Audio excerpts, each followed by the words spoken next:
Good morning, everyone, and welcome back to Craw Park. Let's jump right on in. So today, I want to take an expanded view of the market and kind of zoom in as we go. So I got a comment today from Zadana, and she was asking about a video for beginners, something that walks you through the beginning. And so I'm gonna definitely do that in the future. And so today I'm gonna kind of take that kind of magnified approach and kind of give you some basic information about the market from the beginning. So what I have here on my screen is a SPY. So that is the ticker symbol SPY. SPY represents the market, the S&P 500, the largest 500 companies that are publicly traded here in America. And so when people say the market, they're talking about the SPY. If you hear people say our 401k or an index fund, usually your index funds or your 401k is tied to the market, which is the SPY. There are different index funds that you can choose from, but the most common is the SPY. And so looking at the S&P 500, this chart is for the entire year, and each candlestick or each one of these figures here is 1 day. Okay, so this is what happened this year, right? So this line here indicates 2020, and so I just want to make sure I was looking at the right year. So yeah, so this gray line here indicates 2020, and the market did what we all saw, right? The market was going along great, reaching new highs, and then hit a high of basically $339 per share. And then we have COVID-19, pandemic, decreased spending because we're all quarantining, and then the market drops and has a slight pull back and then drops some more. And so it hits a low around March, end of March. But as you can see, the market has been regaining strength ever since the beginning of March, the end of March, the beginning of April. And as you can see, we're almost to where we were before COVID-19 even hit, right? So, and I'll zoom in a little bit. So here we have the high of 339, and this is where we are. So up until today, we were actually on a steady climb. Now today and yesterday, we did have a bit of a decline here, but I mean we were well on our way. We definitely within striking distance of the 52-week high. So let's zoom in and see what happened today. I'm going to switch to a 1 day, 1 minute chart.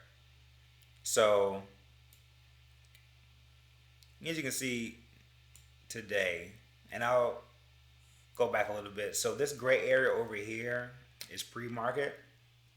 So typically you can start trading, I would say 6 a.m. But different brokers allow you to trade at different hours. But the market opens, which is this darker area here, at 9:30 Eastern time. And then, of course, market closes here at 4 o'clock Eastern, and then you can trade post market. And depending on your broker, you can take trades as late as 7 o'clock, 8 o'clock, just depends on your broker. So we're going to focus on what happened during the market, which is this dark gray area here.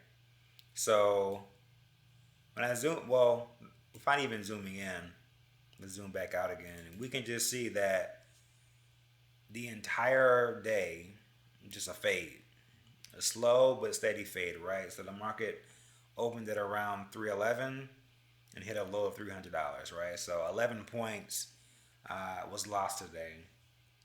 And you may be wondering why. So I did some bit of research, and it looks like all these reports are coming out about the fall and, you know, there's not going to be a lot of travel, not a lot of spending, fears about a possible, you know, re-outbreak, if you will, coming in the fall.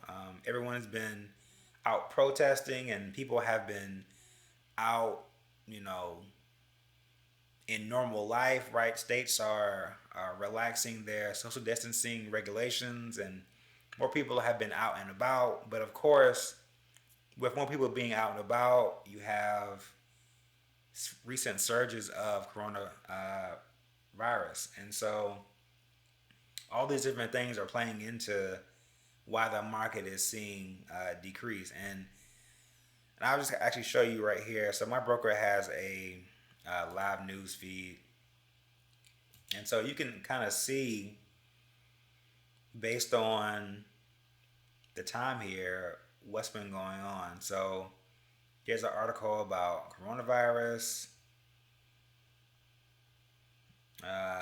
Of course, anything that the White House comes out with is always going to be top of mind as far as how it affects the market. The CDC, anything healthcare related, is going to be taken highly and taken seriously with the market. So we got some Treasury news. So honestly, just a bunch of bad news, which sends the market into this kind of gradual fade all day. Okay, so and there are stocks that trade like the market. So we'll go back to our lovely friend AMD. And so for me, and as a trader, it doesn't really matter if the market's going up or down. There's opportunity to make money in the market. So most people believe that you can only make money going up, right? So that's going long or being bullish. However, you can actually make money going down, which is going short or being bearish. So this classic pattern here is a opening range breakdown. And so what it means is, we talked about this yesterday. So let's go back to the open. All right, so my chart here is going to go back until 4 o'clock a.m. this morning, right? So this is all pre-market. So like as you can see down here is the volume bars. Not a lot of volume because nobody's really up trading at 4 o'clock in the morning. That's ridiculous. And it's not necessary. So getting into the market, as you can see, the volume picks up significantly because that's when every broker allows you to trade during the day, which is at 9:30 when the market opens. And so volume picks up significantly during that time. So what I like to do is look at, okay, yes, trading began way back here at 4 o'clock in the morning. However, it's not significant because it's very low volume and pales in comparison to what's going on during the day. So we want to look at what happened in maybe the last 15 minutes before the market opens. And that'll give you your opening range break up or opening range break down. So I'm going to draw a line here. There we go. All right, so this large green candle here, that's going to be our opening range, I guess the top of our opening range. And then I'm going to draw another line. You can see basically the bottom of the range, right? So this line here at the top, that is around 56.15. That's going to be our opening range max. And then our opening range in min is going to be down here at 55.41. Okay, so let's zoom in a little bit and see what happened at the market open. So in these candles, they're called candlesticks. They represent 1 minute each. So in minute 1, right at 9:30, this line here is the 200 exponential moving average. And we can get more into details later, but just for simplicity's sake, this line tracks 200 candles ago and kind of gives you an average of where the price action would be. All right, so this red line here is a 200 moving day. Excuse me, 200 exponential moving average. This green line here is the non-exponential moving average, and as you can tell, the non-exponential moving average line hugs much closer to the price action than the 200 day, right? Which makes sense, right? Because this green line is looking at the past 9 candles, and this red line is looking at the past 200 candles. So because you have more data in the 200, it's going to give you a more lagging indicator, right? But because the green line or the non-EMA is looking at data that is more recent, it's going to give you a more tighter fit. Hope that makes sense. And then this purple line here is the VWAP, which is the volume weighted average price. And so what it does is it's basically, actually what the name entails, right? So it's volume weighted. So if a price that, let's say 200 shares were sold at, let's say $1, and then 1,000,000 shares were sold at $2, this price is going to react more to the 1,000,000 shares because it has a higher volume. And so we're going to get more into details about that later, but we want to kind of just show you at a high level what those lines are doing. And so they're all mathematical equations that regulate these. Thankfully, we don't have to do them. The program plots them for free and quickly for us. So all we have to do is just kind of watch. But so there's 2 strategies here. One, you can do an opening range breakdown because the market, this stock is fading. And so first candle, this 200 moving average is acting as resistance, as in it cannot break above it. It tries here once, it tries here again, and fails. And so because it cannot do that, the price is going to fall. Now, I know in a previous video we talked about how people try to use the stock market as some really difficult concept to understand, but in actuality, the stock market is the collection of fear and greed of people, right? So these candlesticks are just an indication of trading people, right? So people are creatures of habit, and so when people see that it can't break above this level, they either panic and are fearful and start selling shares, and that is what leads to this decline in the share price. So people are saying, "Oh, it can't break above the 200 moving average. Let me sell my shares," and look what happens, right?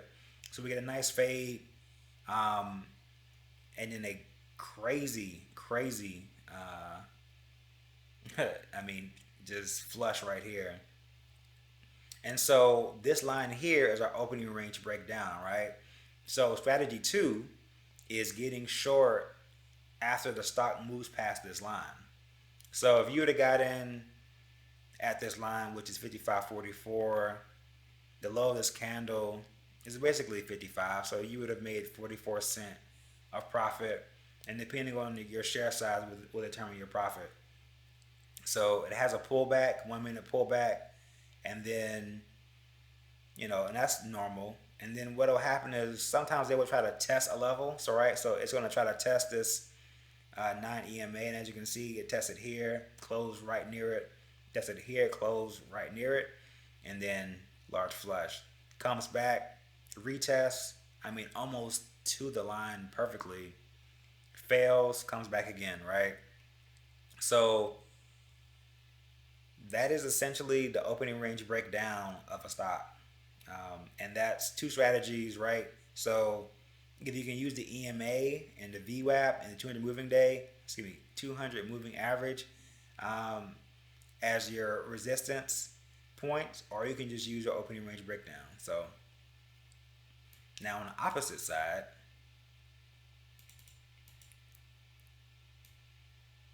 All right, let's look at opening range breakup, right? So because the stock couldn't break past this EMA level, when it does, we see the opposite, right? We see gains. The bulls are in control, and you want to go long in a situation. So it breaks above it.